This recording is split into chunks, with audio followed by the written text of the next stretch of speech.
Hey everybody, I'm James Gunn. I'm the co-CEO of DC Studios. So as many of you know, DC has been disconnected in film and television for a long time. And it's one of, our jobs, mine and Peter's, is to come in and make sure the DCU is connected in film, television, gaming, and animation. That the characters are consistent, played by the same actors, and it works within one story. And if something is outside of that, like Matt Reeves' Batman or Todd Phillips' Joker or Teen Titans Go, that it is clearly labeled as DC Elseworlds, outside of the mainstream DCU continuity. Now, Peter and I have gotten pretty lucky in terms of the 4 projects that are coming out over the next year. First, we have Shazam! Fury of the Gods. Shazam has always been off kind of in his own part of the DCU, so he connects very well. That moves directly into The Flash, a fantastic movie that I really love that resets the entire DC universe. And then to move into Blue Beetle,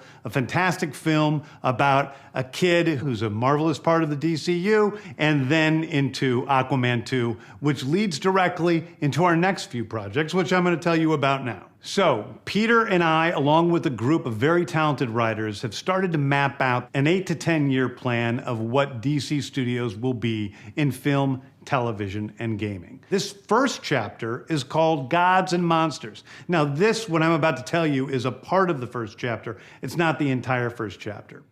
The first project is Creature Commandos. Creature Commandos is an animated series. I've written all the episodes.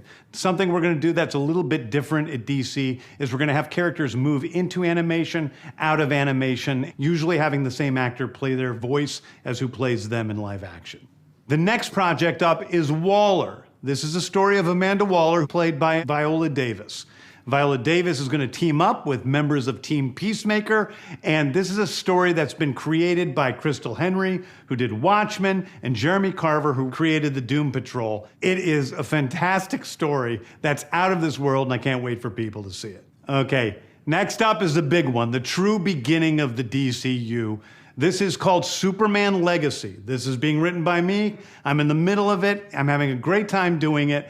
And Superman will be released into theaters July 11th, 2025. Okay, the next thing is a big premiere HBO television series called Lanterns. This is a story of a couple of Green Lanterns, John Stewart and Hal Jordan, and we have a few other Lanterns peppered in there, but this is really a terrestrial-based TV show, which is almost like True Detective with a couple of Green Lanterns who are space cops watching over Precinct Earth. In it, they discover a terrifying mystery that ties into our larger story of the DCU. Next is a big movie called The Authority. The Authority is a passion project of mine. It's based on the marvelous Wildstorm characters we are now bringing into the DCU and will interact with all of our primary DCU characters. The Authority are a group of superheroes who think the world is broken and they want to fix it by any means necessary. I think it's a very different look at superheroes.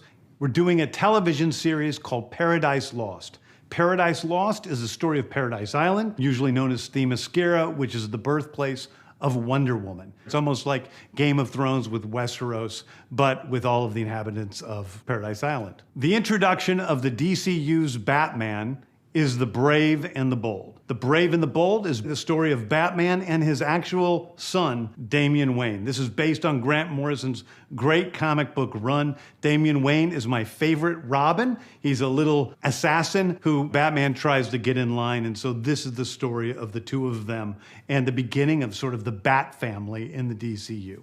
Next up is a TV series called Booster Gold. Booster Gold is one of comics' really popular cult heroes. He is a fascinating guy. He's a loser from the future who uses future technology to come back to present day and become a superhero so that people will love him. It is basically the superhero story of imposter syndrome on an HBO Max series. One of my favorite comic book series from last year was Tom King's run on Supergirl, Woman of Tomorrow. And so we're going to turn that into a big science fiction epic film. Now, Superman is a guy who was sent to Earth and raised by loving parents, whereas Supergirl in this story, she is a character who was raised on a chunk of Krypton. She watched everybody around her perish in some terrible way, so she's a much more jaded character. And that brings me to Swamp Thing, the last thing we're going to talk about, a very dark horror story in the origins of the monster who is Swamp Thing. And although it's totally outside of the rest of the DCU, it will still feed into the rest of the stories. Anyway, those are the stories that I can tell you about right now. I've loved the DC characters since I was a child. They're incredibly important to me. I knew that this was a once-in-a-lifetime opportunity to do something very different. One of the things that's very important for me in all of these movies and TV series is that the director's vision and the vision of the writers and all of the creators is unique and something special. Storytelling is always king. That's all that matters to us. And I want to be true to those stories. I want to be true to you guys and really give you something different than you've ever seen before. Anyway, thank you, everybody. I appreciate you watching. I hope this was exciting for you because it's really exciting for me. And I can't wait to start to dive into these stories with you guys.